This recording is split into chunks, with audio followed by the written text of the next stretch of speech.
দুর্ঘটনা অনাকাঙ্ক্ষিতভাবেই মানুষের জীবনে আসে। সাংসারিক ঝগড়া, খুনসুটি সবসময় সব দম্পতির মাঝে থাকেই, কিন্তু যখন সেটা সীমা অতিক্রম করে যায় তখন সেখানে অনেক ভয়ঙ্কর দুর্ঘটনা ঘটতে পারে। হতে পারে মৃত্যুও, না ঠিক মৃত্যু নয়, অপমৃত্যু কিংবা খুন। জন্ম এবং মৃত্যু দুটোই প্রকৃতির স্বাভাবিক নিয়ম, কিন্তু কেউ যখন প্রকৃতির এই স্বাভাবিক ক্রিয়ায় বাধা দেয় তখন সেখানে অশুভ শক্তির জন্ম হয়, যে অশুভ শক্তি ভীষণই ভয়ঙ্কর।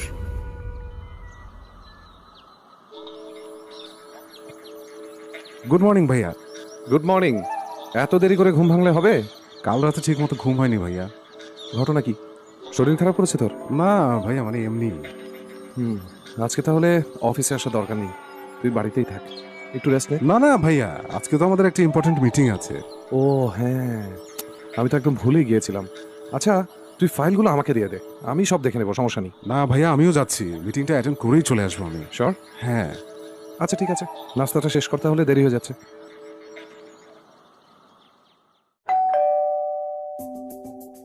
আরে অনেক, আজকে এত তাড়াতাড়ি? সকালে তোমাকে বলতে ভুলে গিয়েছিলাম ভাবি, আমার ঘুম হয়নি কাল সারা রাত, শরীরটা কেমন যেন করছিল, তাই চলে এলাম তাড়াতাড়ি। শরীর কেমন করছিল? তাহলে অফিসে না গেলেই তো পারতে। আরে না, খুব জরুরি একটা মিটিং ছিল, তাই যেতেই তো হলো। আচ্ছা তুমি বসো, আমি চা করে আনছি। আচ্ছা ভাবি, কি ব্যাপার এই গরমের মধ্যে তুমি শাল গায়ে দিয়ে ঘুরছো কেন? না মানে এমনি, আমার একটু ঠান্ডা লাগছে তো তাই। এই গরমে ঠান্ডা কিসে বলো না তুমি ভাবি। তুমি ফ্রেশ হয়ে নাও, আমি চা করে আনছি। আচ্ছা। অনেক, তোমার ভাইয়া? এটাই তো ভাবছিলাম যে এতক্ষণ কেন জিজ্ঞেস করছো না, মানে এক সেকেন্ড না থাকলে ভাল লাগে না, তাই না? না না, তেমন কিছু না, আমি তো। আচ্ছা থাক, আর আমি করতে হবে না, ভাইয়ার আসতে আর একটু দেরি হবে, আমিও নেই অফিসে, হাতের কাজ সব শেষ করেই চলে আসবে। ঠিক আছে।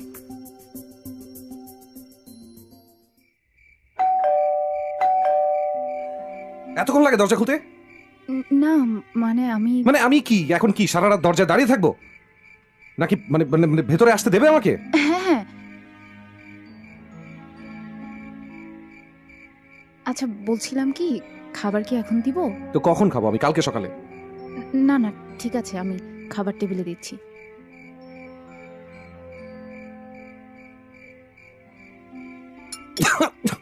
এগুলা কি রান্না হয়েছে কোনো?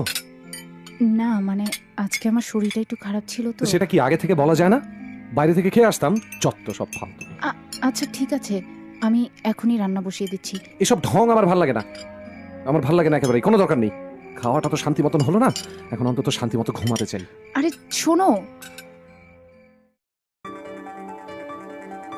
শহরের বুকে একটা বিশাল বাড়ি, বাইরে থেকে দেখতে খুব ছিমছাম সুন্দর। বাড়িটা দেখলেই মনে হয় এই বাড়ির মানুষগুলো ভীষণ সুখী, কিন্তু আমরা আমাদের চর্মচক্ষে যা দেখি সবসময় কি তাই হয়?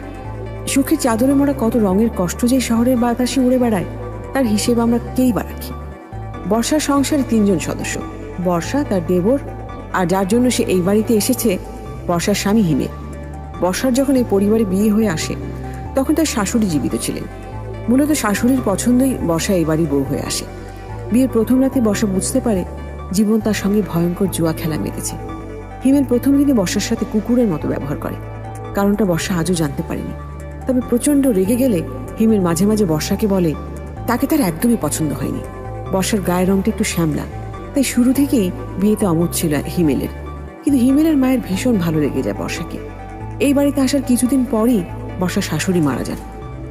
পুরো সংসারটাকে খুব গুছিয়ে নিজের কাঁধে তুলে নিয়েছিল বর্ষা, কিন্তু দিনের সব আলোর আড়ালে বর্ষার শরীরে তার স্বামীর প্রহারের ক্ষতগুলো সে যে কিভাবে লুকিয়ে রাখত তা একমাত্র সেই জানে।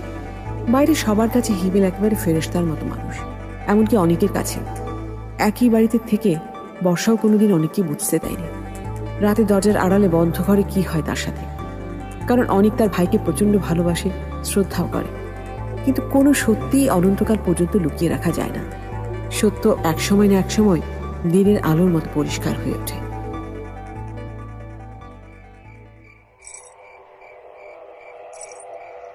এই এত শব্দ করে ঘরের ভেতর হাঁটাহাঁটি করার মানেটা কি? না আমি তো শব্দ করছি না। শব্দ করছিস না তাহলে নূপুর কি আমি পরে ঘুরে বেড়াচ্ছি? গায়ের রঙের নাই ছিঁড়ি, আবার নূপুর পড়া শখ হয়েছে। তুমি সব সময় আমার সাথে এত বাজে আচরণ করো কেন? আমি তো সব সময় চেষ্টা করি যাতে তোমার কোনো অসুবিধা না হয় সেভাবে চলতে। কি কি কি বললি কি বললি তুই? হ্যাঁ লাগছে আর বলবি? মুখে মুখে খই ফুটছে না? দিন যত যাচ্ছে সাহস তত বাড়তেছে এটার। আমার আমার ব্যবহার খারাপ। আরে তোর চেহারা দেখলে যে কোনো মানুষের মেজাজ খারাপ হয়ে যাবে। চল যা চোখের সামনে থেকে যা। সব ফ্যাস ফ্যাস কান্না করছিস কেন? সারাদিন অফিস করে এসে এখন সারা রাত তোর ফ্যাস ফ্যাস শুনতে হবে না? ভাগ এখান থেকে যা।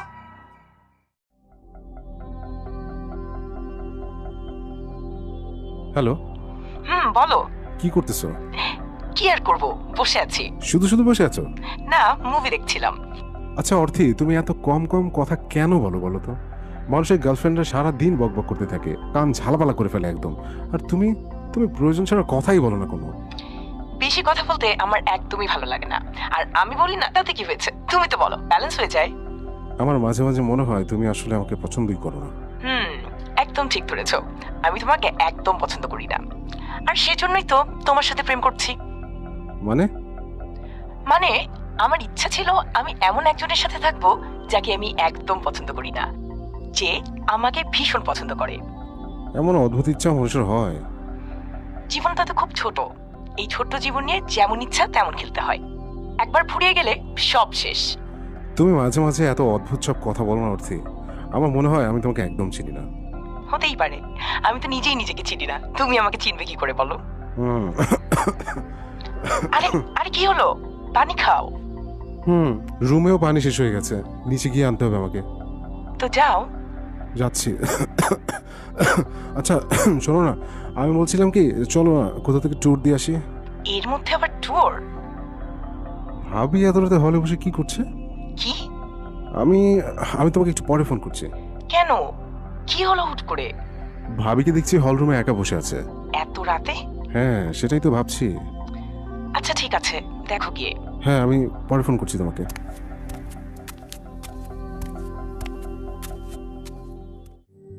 ভাবি, কি ব্যাপার ভাবি, এত রাতে তুমি এখানে একা কেন বসে আছো? না এমনি। ভাবি তুমি কাঁদছো? না না, কাঁদবো কেন? তাহলে কথা এমন শোনাচ্ছে কেন? এমনি। ওই বলেছিলাম না আমার একটু শীত শীত করছে, ঠান্ডা লেগে গেছে মনে হয়, তাই গলাটা বসে গেছে।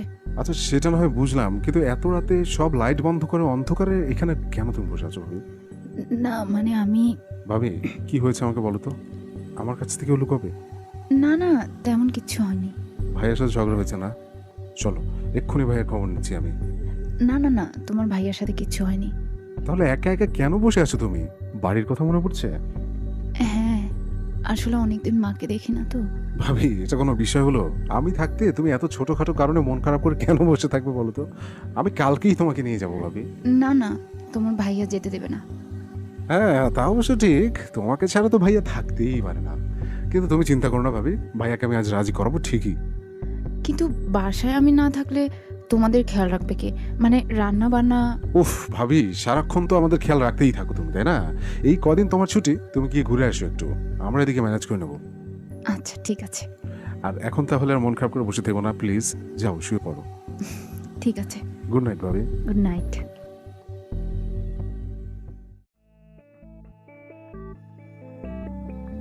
হ্যালো। হ্যাঁ বলো। সবকিছু ঠিক আছে তো? হ্যাঁ হ্যাঁ সবকিছু ঠিক আছে। ভাবির সাথে কি যেন বলছিলে? ভাবি হল রুমে একা মন খারাপ করে বসেছিল। কেন, কি হয়েছে? ভাবির বাসার জন্য মন কেমন যেন করছিল। আসলে মা চলে যাওয়ার পরে সংসারের সব দায়িত্ব তো ভাবিই সামলাচ্ছে, অনেকদিন বাবার বাড়ি যায়নি, তাই মন কেমন যেন করছিল আর কি। খুবই স্বাভাবিক। কিছুদিন ওনার বাবার বাড়িতে গিয়ে থেকে আসতে বলো। হ্যাঁ কালকে ভাইয়ার সাথে কথা বলবো।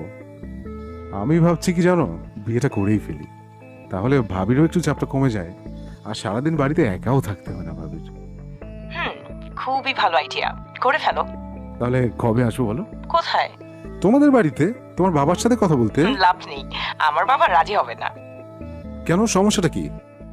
কারণ আমার বাবা আমাকে একেবারেই চোখের আড়াল করতে চায় না। মানে কি, তাই বলে কি মেয়েকে বিয়ে দেবেন না? হ্যাঁ দেবেন, কিন্তু ঘর জামাই খুঁজে বের করে তার সাথে বিয়ে দেবে।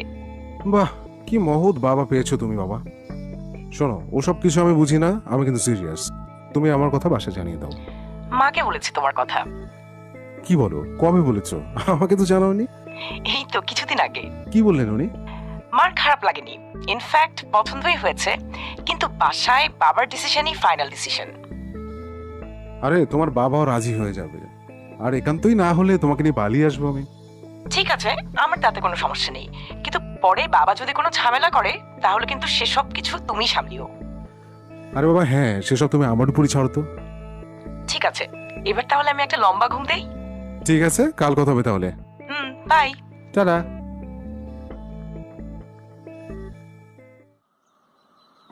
ভাইয়া, আজকে আমি অফিসে যাবো না। কেন? অফিসের চেয়েও জরুরি কাজ আছে আমার। মানে অফিসের চেয়েও জরুরি কি কাজ? ভাবিকে নিয়ে যাবো আমাদের বাড়িতে। ও আচ্ছা, হঠাৎ কোনো জরুরি দরকার নাকি? কি ভাইয়া, তুমি ভাবির একটু খেয়াল রাখো? ভাবির যে কাল থেকে মন খারাপ সেই খবর রেখেছো তুমি একবারও? ও, তার মানে আমার নামে তোর কাছে বিচার টিচার দেওয়া হচ্ছে? না না ভাইয়া, কি যে বলো না তুমি। আচ্ছা তুমি এমন কেন বলো তো ভাইয়া? ভাবি সারাক্ষণ বাড়ির সব কাজ করে, আর তুমি ভাবির দিকে একটুও খেয়াল রাখো না, উল্টা সবসময় শুধু ভাবির দোষ খুঁজতে থাকো তুমি। আরে না না, তেমন কিছু না, বাদ দে। কখন যাচ্ছিস? কখন? এই যে দুপুরের পরে আজকে। আসবে কবে কিছু বলেছে? তুমি নিজেই জিজ্ঞেস করে নাও। আমার বের হতে দেরি হয়ে যাচ্ছে, এখন পারবো না। ভাইয়া একটা কথা বলবো? বল। ভাবির সাথে কি তোমার কিছু হয়েছে? ওর সাথে আমার আবার কি হবে? না মনে হলো। তোকে ওসব নিয়ে ভাবতে হবে না, তুই মন দিয়ে তোর কাজ কর। জি ভাইয়া।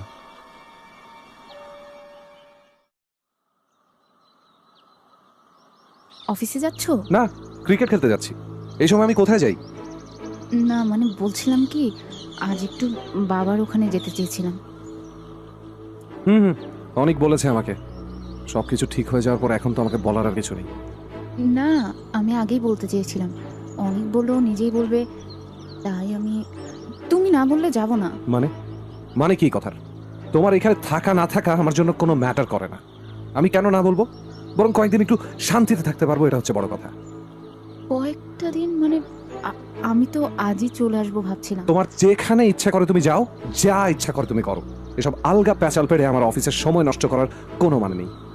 আমি ভাবছিলাম মানে এভাবে একা বাবার বাড়ি যাওয়াটা কেমন দেখায়। তুমি যদি অফিস শেষ করে একবার আসতে, তোমার সাথে না হয় আমি বাসায় চলে আসতাম। হোয়াট? আমি যাব? এই, তোর যোগ্যতা আছে আমার সাথে কোথাও যাওয়ার? মানে আমার আর কোনো কাজ নাই নাকি? সব ফেলে আমি তোর পেছনে পেছনে ঘুরি? হ্যাঁ না না, আমি সেটা বলিনি। মানে বিয়ের পর একবারও ওখানে যাওনি, বাবা বারবার জিজ্ঞেস করে। সেটা আমার কোনো মাথা ব্যথা না। আমি এখন অফিস যাচ্ছি।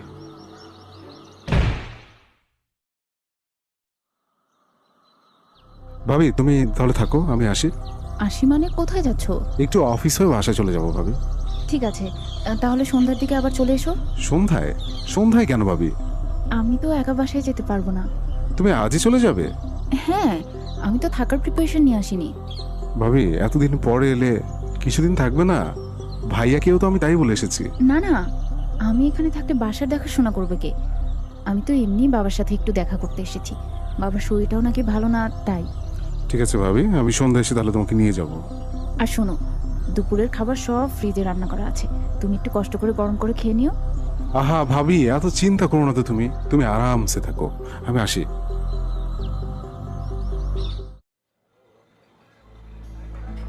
3 কাপ কফি শেষ করে ফেলেছি আমি।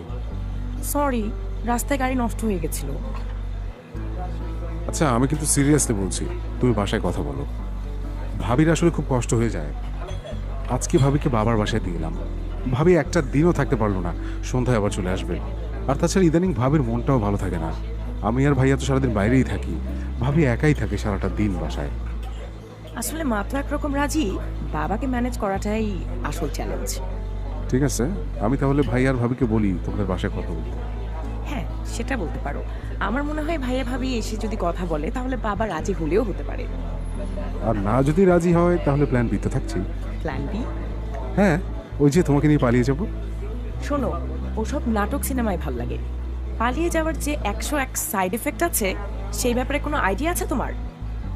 থাকলো, বিশ্ববিখ্যাত সেই উক্তি নিশ্চয়ই মনে আছে, প্রেম আর যুদ্ধে সব জায়েজ। ভাবি কি সন্ধ্যায় চলে আসবে? হ্যাঁ, এখান থেকে ভাবির ওখানেই যাবো তাকে আনতে। তুমি যাবে কেন? ভাইয়ার কি হচ্ছে? ভাইয়ার নাকি জরুরি কাজ আছে, যেতে পারবে না সে। আচ্ছা, একটা কথা জিজ্ঞেস করি। হ্যাঁ বলো না। ভাইয়া আর ভাবির মাঝে কি কিছু কোনো ঝগড়া এরকম কিছু কি আছে? আরে না, তেমন কিছুই না। ভাবি আসলে খুব চুপচাপ থাকে সারাক্ষণ। আর ভাইয়ার কথা তো তোমাকে আগেই বলেছি, ভাবি হলো চুপচাপ, আর ভাইয়া চুপচাপ ম্যাক্স প্রো। আর রাগের কথা কি বলবো, ভাইয়ার রাগ তো সবসময় নাকের উপর চড়ে থাকে, তাই দুজনের মধ্যে আন্ডারস্ট্যান্ডিং হতে একটু সময় লাগছে, এছাড়া তেমন কিছু না। না ঠিক আছে, তারপরও আমার কেন যেন মনে হয় কোথাও কোনো সমস্যা আছে। আসলে শুরুর দিকে ভাইয়া বিয়েতে রাজি ছিল না, মানে ভাবিকে দেখে খুব একটা পছন্দ হয়নি তার।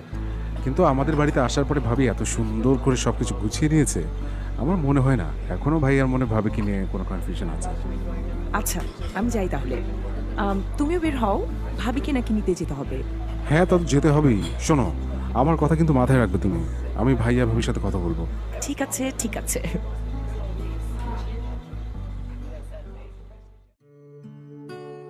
কি রান্না হচ্ছে ভাবি? মুড়ি ঘন্ট করছি। ভাবি তোমার হাতে কিন্তু জাদু আছে, ক্ষুধায় আমার পেটের ভেতর টম অ্যান্ড জেরি চলছে। এই তো হয়ে গেছে। ভাবি তোমার এই শাড়িটা কিন্তু খুবই সুন্দর, আজকে তোমাকে যে লাগছে না ভাবি, উফ। আজকে হঠাৎ ভাবির এত প্রশংসা হচ্ছে, ঘটনা কি সেটা বলো, কিছু লাগবে? না মানে ভাবি, উফ, তুমি যে কিভাবে সবকিছু বুঝে ফেলো। এখন ঘটনা কি সেটা বলেন। মানে ভাবি, ওই যে আমি তোমাকে একবার বলেছিলাম না, ওই যে কি ওই যে করছো তখন থেকে, কি বলেছিলে? না মানে আমার যে একটা বন্ধু আছে না, অর্থী নাম। এই হলো আসল কথা, তারপর? না মানে ভাবি, ওর বাসা থেকে বিয়ের জন্য কথাবার্তা চলছে, আমি ভাবছিলাম যে ও, ভাবাভাবি শেষ? তা কি ভেবেছেন আপনি? না মানে ভাবি, তুমি আর ভাইয়া যদি একবার যেতে ওদের বাসায়, মানে ওর মা আমার ছবি দেখেছেন, আমার সাথে মোবাইলেও কথা হয়েছে, ওর মা মোটামুটি রাজি, কিন্তু ঝামেলা হলো চৌধুরী সাহেব। চৌধুরী সাহেব? আরে বাংলা সিনেমায় দেখো না, মেয়ের বাবা চৌধুরী সাহেবই তো হন, ভালোবাসার একমাত্র শত্রু তারা, ওর বাবাকেই রাজি করানো যত মুশকিল। তলে তলে এত দূর এগিয়ে গেছে তাহলে, আমাকে তো এতদিন কিচ্ছু জানানো হয়নি। উফ ভাবি, জানাবো জানাবো করে সাহসই হচ্ছিল না, তোমাকে তো জানানোর সাহস কোনো মতে জুটেছে, কিন্তু ভাইয়া না বাবা, ভাইয়াকে আমি জানাতে পারবো না। ভাবি তুমি একটু ভাইয়াকে বুঝিয়ে রাজি করো না। আমি কিভাবে? প্লিজ প্লিজ প্লিজ ভাবি, তুমি বললেই ভাইয়া শুনবে, একমাত্র তুমিই ভাইয়াকে রাজি করাতে পারবে, প্লিজ ভাবি প্লিজ। আচ্ছা ঠিক আছে, আমি কথা বলবো তোমার ভাইয়ের সাথে। ভাবি তুমি বেস্ট। হ্যাঁ হয়েছে, এখন খাবার দিচ্ছি, টেবিলে বসে পড়ো। ঠিক আছে ভাবি।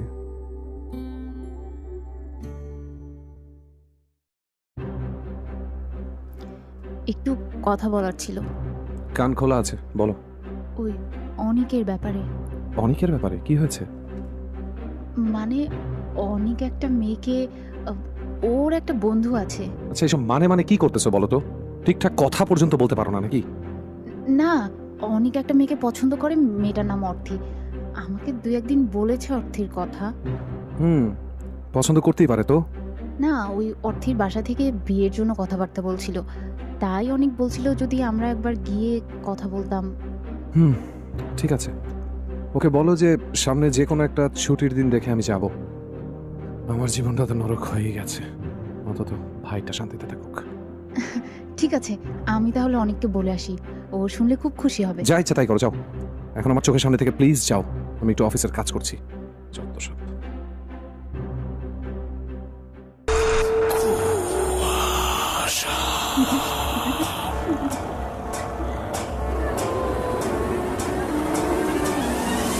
কুয়াশা।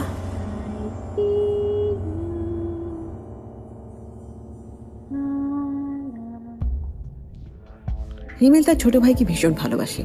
মা বাবা দুজনেই চলে যাওয়ার পর পরিবার বলতে সে অনেককেই বোঝে, কারণ বর্ষাকে কোনোদিনও সে তার স্ত্রী বা পরিবারের অংশ বলে মনেই করেনি। বর্ষা একেবারে সাজিয়ে গুছিয়ে ভীষণ আপন করে রাখে এই সংসারটাকে, নিজের ক্ষত সে কখনো কাউকে দেখায় না। ভাইয়ের পছন্দ মতোই অর্থীর বাবার সাথে কথা বলতে রাজি হয়ে যায়, কিন্তু এরই মাঝে অর্থীকে না জানিয়েই ওর বাবা অর্থীর জন্য ছেলে দেখে ফেলে। বিয়ের দিনক্ষণও ঠিক হয়ে যায়। কোনো উপায় না পেয়ে অনেকের প্ল্যান বি কাজে লাগাতে হয়। বিয়ের পিড়ি থেকে মেয়েকে নিয়ে উধাও হয় অনেক। অনেকদিন তো অনেকের কোনো পাত্তাই নেই। 8 দিন পর অর্থীকে নিয়ে বাড়ি ফিরল অনেক। এর মাঝে অর্থের বাবা, থানা, পুলিশ সবই করলো, কিন্তু শেষ পর্যন্ত মেয়ের কাছেই হার মানতে হলো। বাড়িতে এসেই ভয়ে হিমেলের সামনে যাওয়ার সাহস পাচ্ছিল না অনেক। শেষ পর্যন্ত বর্ষার ঘাড়ের উপর এসে পড়লো সব কিছু।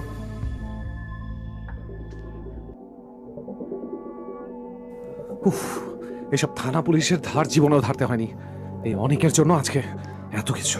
তুমি তুমি একটু ঠান্ডা হয়ে বসো, আমি পানি নিয়ে আসছি। এই, আমি পানি চেয়েছি? আমি পানি?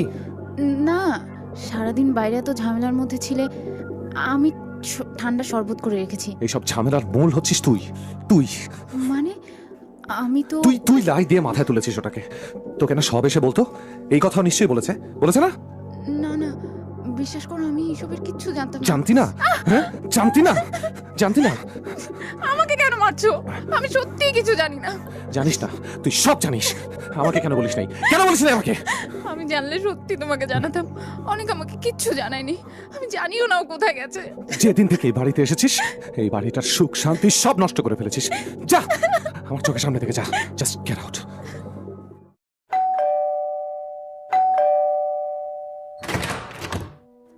আরে অনেক, তুমি কোথায় ছিলে তুমি? বলছি ভাবি, আগে ভেতরে তো আসতে দাও। হ্যাঁ হ্যাঁ, আসো। অর্থি কোথায়? অর্থে, ভিতরে আসো। তোমরা বসো, আমি পানি নিয়ে আসছি। ভাবি, আচ্ছা ভাবি, তুমি এভাবে হাঁটছো কেন? পায়ে কি হয়েছে তোমার? না, ওই সিঁড়ি দিয়ে নামার সময় পড়ে গিয়েছিলাম। আমি পানি নিয়ে আসছি, বসো।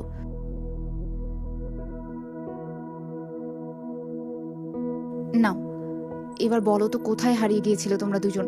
এদিকে কিয়ামত হয়ে যাচ্ছিল, সে খবর আছে? ভাবি, আমরা কিন্তু খুব ভয় পেয়ে গিয়েছিলাম, কি করব কিছুই বুঝতে পারছিলাম না। তাই বলে এমন একটা কাজ করে ফেললে? অন্তত একটা ফোন তো করতে পারতে। আমি খুবই সরি ভাবি, তুমি প্লিজ ভাইয়াকে একটু বুঝিয়ে বলো।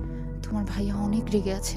আমি জানি তো, আমার তো ভাইয়ের সামনে যাওয়ার সাহসও নেই। ভাবি ভাবি ভাবি, তুমি একটু বুঝিয়ে বলো না ভাইয়াকে প্লিজ, না হলে আমাকে আবার গায়েব হয়ে যেতে হবে। এই, একদম না। এবার এমন করলে তোমার ভাইয়া এই বাড়িতে তোমাকে আর ঢুকতেই দেবে না, উল্টা আমাকেও বাড়ি থেকে বের করে দেবে। তাহলে তুমি একটু ভাইয়াকে বুঝিয়ে বলো না ভাবি। আচ্ছা ঠিক আছে, তোমার ভাইয়া ফিরলে আমি কথা বলবো। এখন তুমি যাও, রুমে যাও, আরাম করো। থ্যাংক ইউ ভাবি। অর্থি, যাও।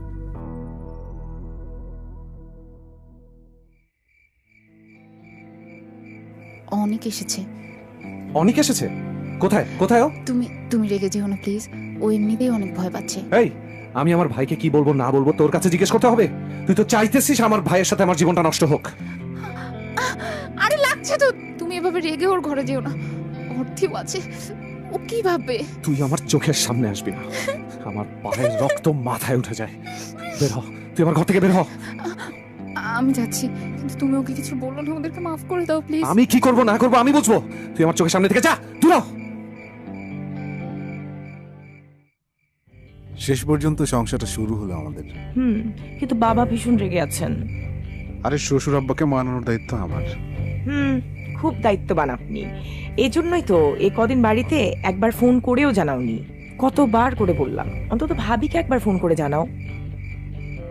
আরে যা হইছে হইছে, বাদ দাও তো বাবা।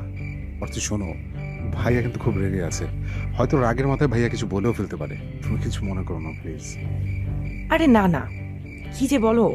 আর ভাই আর কি বা বলবে? বাবার সাথে দেখা হলে বাবা তোমাকে যা যা বলবে সেগুলো হজম করার জন্য রেডি হয়ে থেকো। সেসব পরে দেখা যাবে। এক মিনিট, কার যেন কান্নার শব্দ আসছে। কান্নার শব্দ? কই, আমি তো শুনতে পাচ্ছি না। আরে হ্যাঁ, মনে হচ্ছে ভাবির গলা। ভাবি? কি বলো, এত রাতে ভাবি কান্না কেন করবে? আমার তো তাই মনে হলো। আরে এমন কিছু না, নতুন জায়গা না, তাই তোমার এসব মনে হচ্ছে। হতে পারে। কফি খাবে? এত রাতে কফি? হ্যাঁ, আমার রাতে কফি খাওয়ার অভ্যাস আছে। কফি না খেলে আমার ঘুমই হয় না। মানুষের ঘুম পেলে মানুষ কফি খায়, আর তুমি, তোমার সবকিছুই না উল্টা। হ্যাঁ, আমার সবকিছু উল্টা। এখন কফি খাবে নাকি বলো? আচ্ছা চলো। চলো মানে? আমাদের রান্নাঘরের কোথায় কি থাকে সে কি তুমি জানো? ও, সেটা তো ভাবিনি। সেটা তো ভাববে না, চলো। আরে আস্তে, কোন শব্দ করো না, ভাবি টের পেলে কিন্তু প্রবলেম। উঠে চলে আসবে একেবারে, তোমাকে আর কফি বানাতেই দেবে না, নিজেই বানানো শুরু করবে। ভাবি খুব ভালো মানুষ। মা চলে যাওয়ার পরে ভাবি যেভাবে সবকিছু সামলে নিয়েছে, আমি তো একদিনের জন্য মার অভাব বুঝতেই পারিনি। তুমি ভাবিকে কখনো কোনো কিছুর জন্য কষ্ট দিও না প্লিজ। তোমার মনে হয় আমি টিপিক্যাল মেয়েদের মতো ভিলেজ পলিটিক্স ইন্টারেস্টেড? আমি জানি তুমি এমন কিছুই করবে না, চলো।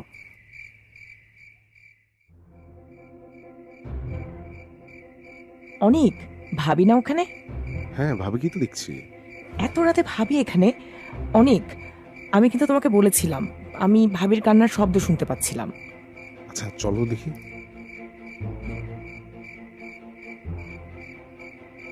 ভাবি? হ্যাঁ, কি ব্যাপার ভাবি, এত রাতে তুমি এখানে কি করছো? না কিছু না, এমনিই বসে আছি। তোমাদের কিছু লাগবে? এমনি বসে আছো মানেটা কি? মানে কি ভাবি এসবের? ভাইয়া কিছু বলেছে তোমাকে? না না, তোমাদের ভাইয়া কি বলবে, আমি এমনিই বসেছিলাম। আসলে ঘুম পাচ্ছিল না তো, রুমাল লাইটও অফ, লাইট জ্বালালে আবার তোমার ভাইয়ার ঘুমে ডিস্টার্ব হবে, তাই এখানে বসে আছি। তোমরা এত রাতে? অর্থে কফি খেতে যাচ্ছিল তাই। তো আমাকে ডাকলেই তো পারতে, আমি এখনই কফি করে আনছি। না না ভাবি, আমি যাচ্ছি। আসলে কিচেনে কোথায় কি রাখা আছে সেটা তো আমি জানি না, তাই ওর সাথে যাচ্ছিল। আজকেই এসেছো তুমি, সবকিছু চিনে উঠতে তো একটু সময় লাগবে। তুমি যাও, আমি কফি নিয়ে আসছি। এই, তুমি ঘরে চলে যাও, আমি ভাবির সাথে যাই। ভাবি চলেন, আমিও যাই। আচ্ছা চলো। ভাবি একটা কথা, ভাইয়ার সাথে কথা বলেছিলে? হ্যাঁ কথা বলেছি, একটু রেগে আছে, তবে আমার মনে হয় মেনে নেবে। সকালে নাস্তার জন্য তাড়াতাড়ি উঠে যেও কিন্তু, দেরি যেন না হয়, তাহলে কিন্তু আরও রেগে যাবে। আচ্ছা ভাবি। অতি চলো আমার সাথে।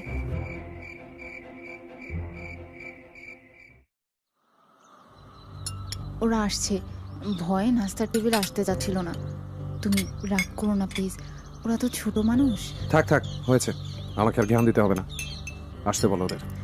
অনেক অনেক এদিকে আসো, তোমার ভাইয়া ডাকছে। হ্যাঁ ভাবি আসছে। অর্থি চলো। হুম। অনেক বসো না, অর্থে বসো। জি, আসসালামু আলাইকুম ভাইয়া।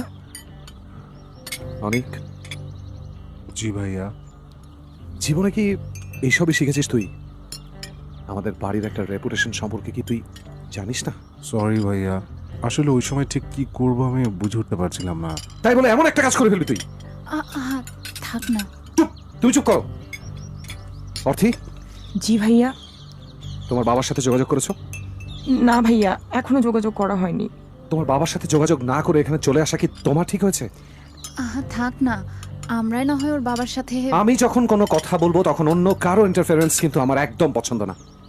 ভাইয়া প্লিজ, তুমি যদি এমন করো তাহলে আমি কিভাবে সবকিছু ম্যানেজ করব? অর্থির বাবার সাথে আমি কথা বলবো, কিন্তু একটু সময় দরকার, প্লিজ ভাইয়া।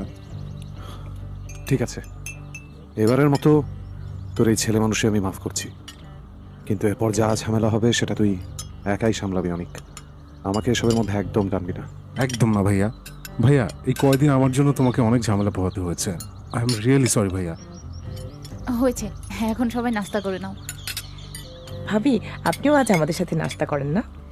না না, তোমরা সবাই খেয়ে নাও, আমি পরে খাবো। ভাবি কখনো আমাদের সাথে খেতে বসে না, সবসময় পরেই খায়। থাক হয়েছে, এখন এত কথা বাদ দিয়ে তাড়াতাড়ি নাস্তাটা শেষ করো, অফিসে দেরি হয়ে যাবে তো।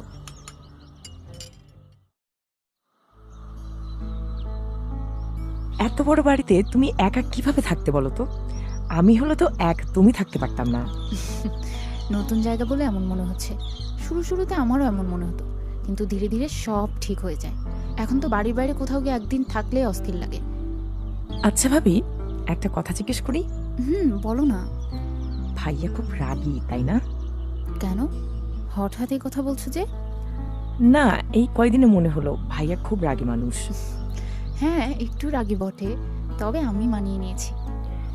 কিন্তু ভাবি, আমার মনে হয় ভাইয়া আর তোমার মাঝে কোনো সমস্যা আছে। সমস্যা তো সব সংসারেই থাকে, সবকিছু মানিয়ে গুছিয়ে নিতে হয়।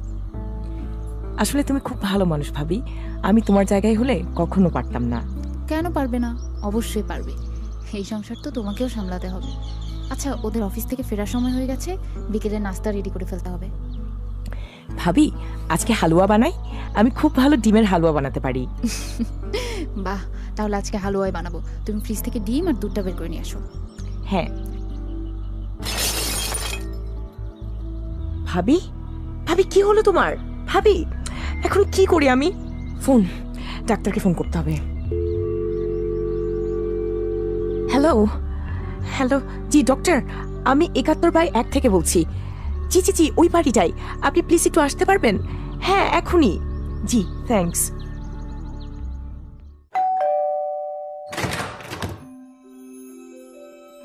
চলে এসেছো? ভাইয়া কোথায়? আসছে।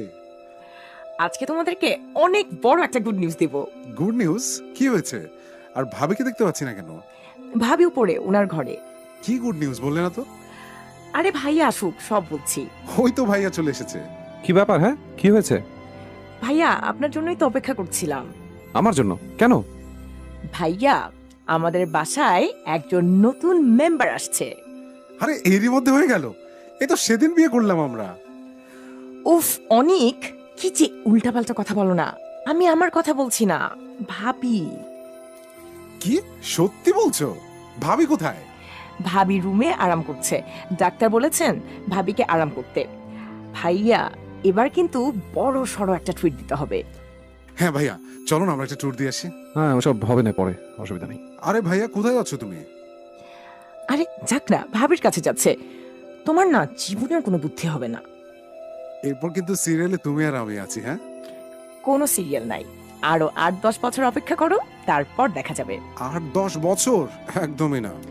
হ্যাঁ, সেটা দেখা যাবে। এখন চলো, আমি একটু বাইরে যাব। বাইরে যাবে মানে? কোথায় যাবে? মাত্র তো অফিস থেকে ফিরলাম আমি। আরে এত বড় একটা গুড নিউজ জানার পর ভাবিকে তো কিছু একটা গিফট দিতে হবে নাকি? আচ্ছা শোনো না, কাল যাই আমরা গিফট নিতে। আজকে না আমি খুবই টায়ার্ড। একদম বাহানা চলবে না। আজকে যাব আর এখনই যাব। চলো মানে চলো, ব্যাস চলো।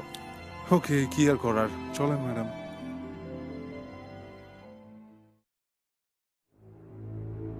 তুমি চলে এসেছো? কখন এলে? কি হলো, কথা বলছো না যে? শোনো না, আজকে আমি অনেক খুশি। কেন? আমি থাক, ওসব ঢং করে আর বলতে হবে না। আমি শুনেছি, অর্থি বলেছে আমাকে। ও, তুমি শুনেছো? আচ্ছা শোনো না, তুমি তো বাবার ওখানে একবারও যাওনি। ওনাদেরকে তো খবরটা দিতে হবে। তুমি যদি নিজে গিয়ে খবরটা দিয়ে আসতে, বাবা খুব খুশি হতো। কোথাও কোনো খবর দিতে হবে না। মানে? মানে আমার অ্যাকচুয়ালি বাচ্চাটার ব্যাপারে কোনো কোনো ইন্টারেস্ট নেই। কি বলছো তুমি? কানের মধ্যে কি তুলা গুজে বসে আছিস? আমি এখন এসব বাচ্চা কাচ্চা ঝামেলা নিতে পারবো না। এসব এখানেই শেষ কর। তোমার কি মাথা ঠিক আছে? আমাদের প্রথম বাচ্চা, আর তুমি? আমি যা বলছি তাই হবে। আর বাচ্চা হলে তো তোর মতন কালই হবে। অনেক হয়েছে, অনেক কিছু বলেছো তুমি। আমি চুপচাপ সহ্য করে গেছি। সবসময় ভেবেছি একদিন না একদিন সবকিছু ঠিক হয়ে যাবে। তা আজ মনে হচ্ছে আমি ভুলছিলাম। কি কি বললি? কি বললি তুই? এই গায়ে হাত তুলবা না। গলা গলা খুব বড় হয়ে গেছে দেখছি। এই বাচ্চা তো নষ্ট করতে হবে বলেছি না আমি? করবি না? করবি না? করবি না? করবি না?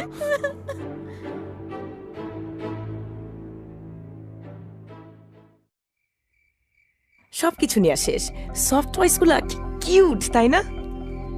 হ্যাঁ, খুবই কিউট। উফ, কিন্তু আমি কি সোজা বিছানায় পড়বো? উফ, মেয়ে মানুষের শপিং এত এনার্জি রে ভাই। এই দাঁড়াও 1 মিনিট। কি হলো?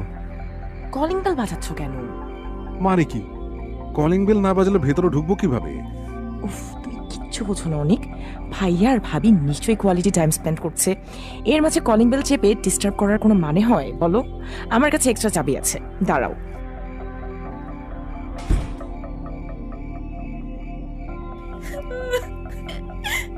আরে,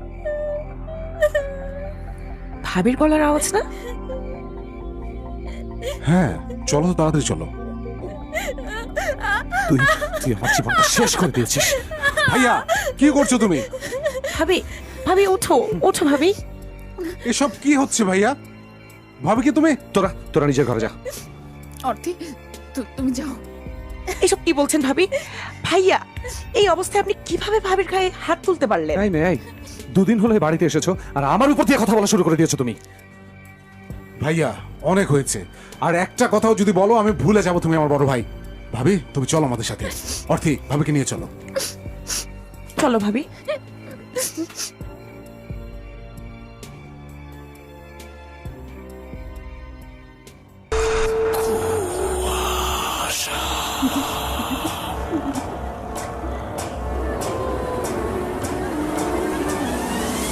কুয়াশা।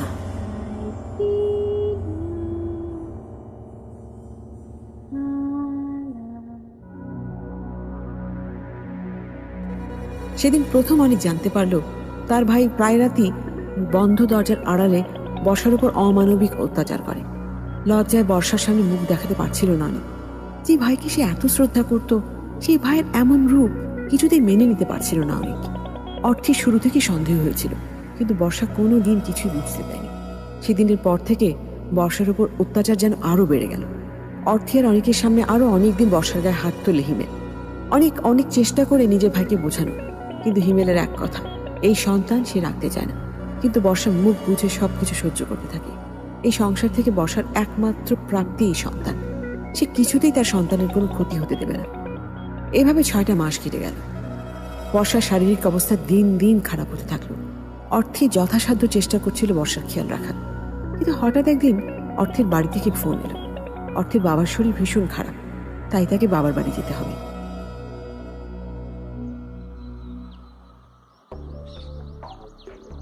ভাবি, হ্যাঁ অর্থি, আসো না। এই যে ভাবি, তোমার না চাল ভাজা খেতে ইচ্ছে করছিল, আমি চাল ভালোভাবে ভেজে মজা করে মাখিয়ে নিয়ে এসেছি, একদম ঝাল ঝাল করে। ইস, এত কষ্ট করে এসব করার কি দরকার ছিল? উফ ভাবি, তুমি খাও তো, এমনি কিছু খেতে পারো না তুমি। তুমি বসো না। ভাবি, বাবুর কি নাম রাখবে ভেবেছো? এখনো ভাবিনি। ওর নামটা তুমিই রেখে দিও। তুমি আমার জন্য যা করেছো এই কয়দিনে, আমার আপন বোন হলেও করতো না, তাই ওর নামটা তুমিই রেখে দিও। সত্যি ভাবি, আমি নাম রাখবো? ঠিক আছে ভাবি, তাহলে আমি নামটা ভেবে রাখছি। হ্যাঁ ভাবি, একটা কথা বলার ছিল। হ্যাঁ, বলো না। কিভাবে যে বলি, বলো না, কি হয়েছে? মানে বাবার শরীরটা একটু খারাপ হয়েছে, বাসা থেকে ফোন করেছিল। ও, তাহলে তুমি এখনো এখানে কি করছো? যাও। মানে এখানে তোমাকে একা রেখে যেতেও ইচ্ছে করছে না। আরে বোকা মেয়ে, কোনো সমস্যা নেই, আর কাজের লোকটা তো রয়েছেই। তুমি যাও, বাবার শরীর খারাপ, এখন তোমার ওখানে থাকাটা বেশি জরুরি। তুমি যাও। আচ্ছা ভাবি, আমি যত তাড়াতাড়ি সম্ভব চলে আসবো, তুমি নিজের খেয়াল রেখো প্লিজ। তুমি কোনো টেনশন করো না, তুমি গিয়ে ঘুরে আসো। অনেককে আমি বলে রেখেছি ও তোমার খেয়াল রাখবে, মানে ভাইয়া যদি আবার। ওসব নিয়ে তুমি কিচ্ছু ভেবো না, তুমি যাও।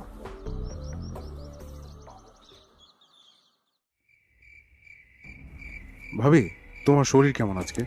এই তো ভালো। অর্থের সাথে কথা হয়েছে? হ্যাঁ ভাবি। কি খবর ওর বাবার? হাসপাতাল থেকে বাসায় নিয়ে এসেছে, 2-1 দিনের মধ্যেই অর্থে চলে আসবে। তুমি কিন্তু ওকে আসার জন্য একদম জোরাজোরি করবে না। বেচারি এতদিন পর গেল, কিছুদিন থেকে আসুক। আমি কিছু বলিনি ভাবি, ও নিজেই আসার জন্য অস্থির হয়ে গেছে। সেটা তো বুঝতেই পারছি। কার জন্য যে আসতে যাচ্ছে সেটা আমি খুব ভালো করেই জানি। ভাবি, কি যে বলো না তুমি, জানো তুমি যে ভয়ঙ্কর ভালো একজন মানুষ। এসব বাদ দিয়ে এখন কি চাই তাই বলো। না ভাবি, কিছু চাওয়ার জন্য না, তুমি ছিলে বলেই মা চলে যাওয়ার পরও মায়ের অভাব একদমই বুঝতে পারিনি। আমি না বুঝি না ভাবি, ভাইয়া যে কেন তোমার সাথে এমন করে কে জানে। জানি না অনেক, আমি আমার দিক থেকে যথাসাধ্য চেষ্টা করেছি, কোনোদিন তোমাকেও কিচ্ছু জানতে দিইনি, কিন্তু এখন আমার খুব ভয় করে। ওই বাচ্চাটা কিছুতেই রাখতে যাচ্ছে না। আমার সাথে যেমন আচরণ করে, আমার বাচ্চাটার সাথেও যদি তেমন করে। না ভাবি, এমন কিছু হবে না। ভাইয়া আমাকে যেভাবে দেখাশোনা করেছে, আমার মনে হয় না যে নিজের সন্তানের জন্য তিনি তার চেয়ে কম করবেন। বাবু এলেই সব ঠিক হয়ে যাবে, দেখবে। তাই যেন হয়। অনেক রাত হয়ে গেছে ভাবি, ডাক্তার বলেছে তোমাকে সব সময় ঠিক মতো ঘুমাতে হবে। তুমি এখন ঘুমাতে যাও, আর কোনো সমস্যা হলে আমাকে ফোন করবে, আমি জেগে গেছি। কোনো সমস্যা হবে না, তুমি গিয়ে ঘুমিয়ে পড়ো। আচ্ছা ভাবি, ঠিক আছে।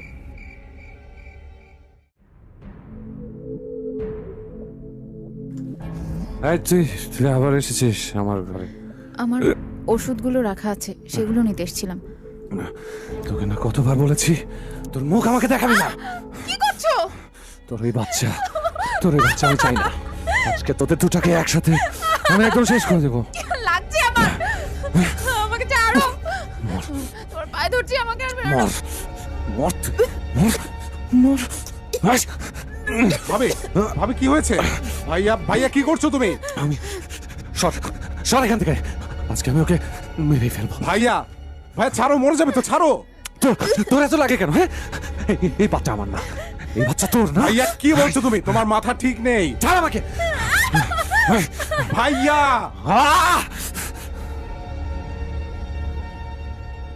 অনেক কি করলে এটা?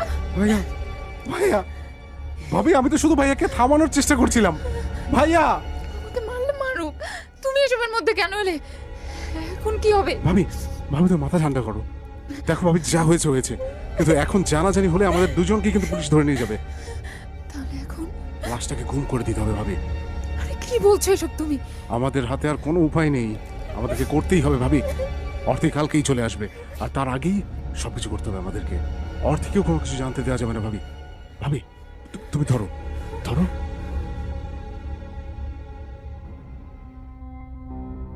দুর্ঘটনা মানুষের জীবনে কখন কিভাবে আসে কেউ বলতে পারে না। সাংসারিক অশান্তি তো বর্ষা আর হিমেলের মাঝে লেগেই ছিল, কিন্তু হুট করে এত বড় অঘটন ঘটে যাবে কে জানতো। সেদিন রাতে বর্ষা আর অনেক মিলে হিমেলের লাশ গুম করে দেয়। বাড়ির পেছনের বাগানের মাটির নিচে হিমেলের লাশ পুঁতে রাখা হয়। সে সময় 7 মাসের অন্তঃসত্ত্বা বর্ষা। সে কিছুই বুঝতে পারছিল না কি করবে, আর অর্থে এসবের কিছু জানতো না। পরের দিন অর্থে বাড়ি ফিরে আসে। সে তখনও জানতো না গত রাতে কি অঘটন ঘটে গেছে এই বাড়িতে। হিমেলের লাশ তো গুম করে ফেলেছে, কিন্তু লাশ গুম করে ফেললেই কি সবকিছু শেষ হয়ে যায়, নাকি সেখান থেকেই নতুন কিছু শুরু হয়, অশুভ কিছুর?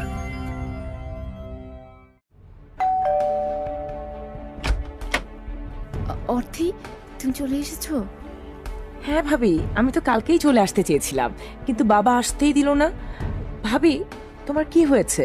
শরীর খারাপ? চোখ মুখ এমন দেখাচ্ছে কেন? আরে অর্থে, তুমি কখন এলে? আমাকে জানাওনি তো, আমি নিতে আসতাম তোমাকে। ফোন করতাম। আসলে আমার ভাইয়া এদিক দিয়ে যাচ্ছিল কাজে, তাই আমাকে নামিয়ে দিতে চাইলো, আর তাই তোমাকে ফোন করিনি। কিন্তু এই সময় তুমি বাড়িতে, অফিসে যাওনি? না, আজকে অফিস বন্ধ। বন্ধ? তাহলে ভাইয়া কোথায়? অর্থে, কাল রাতে ভাবির সাথে ঝগড়া করে মানে ভাইয়া বাড়ি থেকে রাগ করে বের হয়ে চলে গেছেন। মোবাইলও রেখে গেছেন। আমি বুঝতে পারছি না যে কোথায় গেছেন। কি বলো ভাবি? ভাবি তুমি ঠিক আছো? হ্যাঁ হ্যাঁ হ্যাঁ, আমি ঠিক আছি। তুমি যাও, রেস্ট নাও। ঠিক আছে।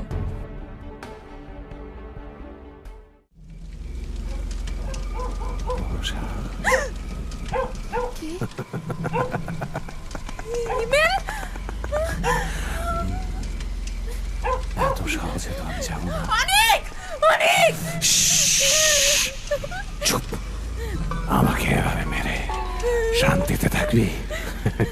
না না না না না। ভাবি, কি হয়েছে?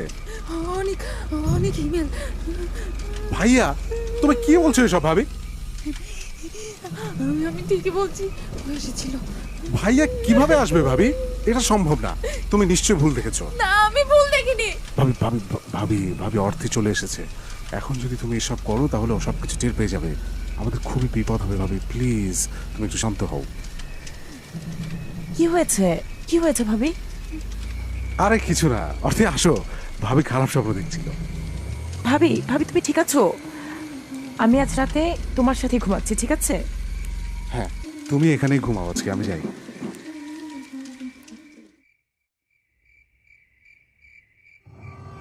ভাবি, কাল রাতে এত ভয় পেয়ে গিয়েছিলে কেন? জানি না, মনে হয় কোনো খারাপ স্বপ্ন দেখেছি। এমন সময় এসব ভয় লাগতেই পারে। আর তাছাড়া ভাইয়াও নেই। ভাইয়ার কোনো খোঁজ পেলে? না, কোনো খোঁজ খবর পাইনি। আমি অনেককে বলেছি, ও চেষ্টা করছে। তুমি একদম চিন্তা করো না। আর আজকে থেকে রাতে আমি তোমার সাথে ঘুমাবো, ঠিক আছে? আমি অনেককে বলে আসছি, তুমি শো। ঠিক আছে।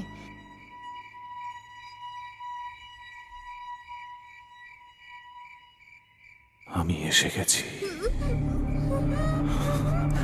তোর এই বাচ্চার জন্য।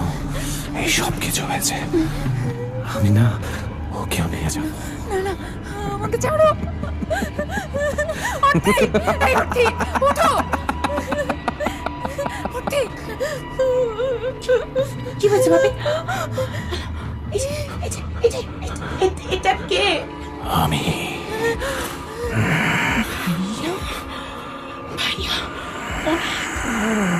অনেক অনেক অনেক, তুই কোথায়? অনেক, তুই কোথায়? কি হয়েছে? অনেক ভাইয়া, ভাইয়া। ভাইয়া, কি বলছো তুমি? এই মাত্র তো এখানে ছিল। ওই রে বাবা, এখানে তো কেউ নেই। আমি কিছুই বুঝতে পারছি না, এসব কি হচ্ছে? ভাবি, অর্থি, ইমেল আর নেই। মানে অনেক, ভাবি কি বলছে? অর্থে, দেখো, যা কিছু হয়েছে সেসব একটা অ্যাক্সিডেন্ট ছিল মাত্র। সেদিন রাতে ভাইয়া ভাবিকে খুব মারছিল। আমি ভাইয়াকে থামাতে এসেছিলাম, তখন ধাক্কা লেগে আলমারির সাথে ভাইয়ার মাথায় আঘাত লাগে। আর তখনই এত বড় কথা, মানে এত বড় কথা তুমি আমার কাছে লুকিয়েছো? প্লিজ অর্থি, বোঝার চেষ্টা করো, আমাদের কাছে আর কোনো উপায় ছিল না। এখন কি হবে? আমরা খুব তাড়াতাড়ি নতুন বাড়িতে শিফট করবো, আমি সব ব্যবস্থা করে রেখেছি। তুমি প্লিজ একটু ঠান্ডা মাথায় ভেবে দেখো। আমি আমি কিচ্ছু জানি না।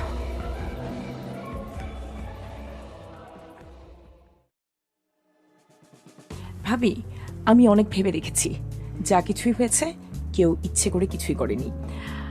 আর ভাইয়া তোমার উপর যে অত্যাচার করেছে সেটাও তো অন্যায় ছিল। অর্থি, আমি তোমাকে অনেকবার বলার চেষ্টা করেছি, কিন্তু সাহস করতে পারিনি। আমি বুঝতে পারছি ভাবি। কিসের শব্দ হলো? দাঁড়াও ভাবি, আমি দেখছি।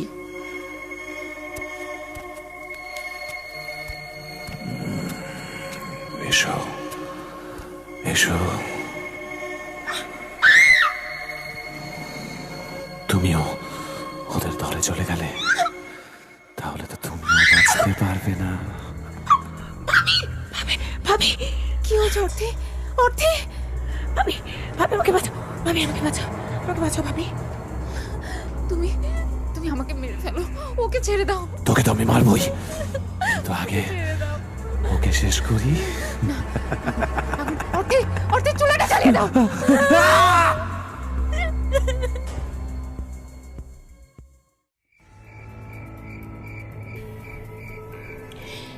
না, এভাবে আর কোনোভাবে এখানে থাকা পসিবল না। আচ্ছা, আমি যত তাড়াতাড়ি পারছি এখান থেকে বের হওয়ার ব্যবস্থা করছি। কিন্তু এই কালো ছায়া, সে যেখানে আছে সেখানেই পিছু নেবে। ওর যত রাগ আমার উপরে। তোমরা চলে যাও, আমি একাই এখানে থাকবো। ভাবি, কি বলছো তুমি এসব? তুমিও আমাদের সাথেই থাকবে। না, আমার জীবন তো নষ্ট হয়েই গেছে, তোমাদের জীবন তো আমি নষ্ট করতে পারি না। সবকিছু শুরু ওই লাশের জন্য। ওই লাশটাকে আমাদের এখান থেকে সরিয়ে দিতে হবে। কিন্তু এতদিন পর সবাই সবকিছু টের পেয়ে যাবে। কিচ্ছু টের পাবে না। রাতে গাড়িতে করে লাশটাকে নিয়ে আমরা নদীতে ভাসিয়ে দিয়ে আসবো। আর আর এতদিন পর লাশের চেহারাও নষ্ট হয়ে গেছে, তাই আর কেউ চিনতে পারবে না। ঠিক আছে, তাই করবো তাহলে।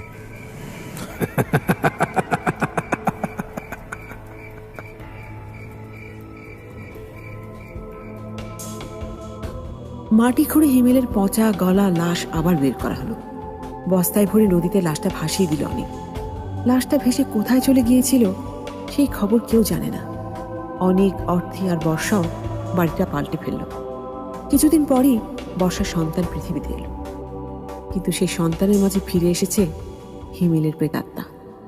প্রায় রাতে বাচ্চাটিকে খুঁজে পাওয়া যেত না, এবং জন্ম নেওয়ার পর থেকেই ধীরে ধীরে ওই বাড়ির সবাই অসুস্থ হতে থাকে। 2 মাসের মাথায় বর্ষা খুব রহস্যজনকভাবে মারা যায়। মাহারা সন্তানকে বড় করতে থাকে অর্থী, কিন্তু সে নিজেও জানে না পরম যত্নে সে ধীরে ধীরে কাকে বড় করে তুলছে।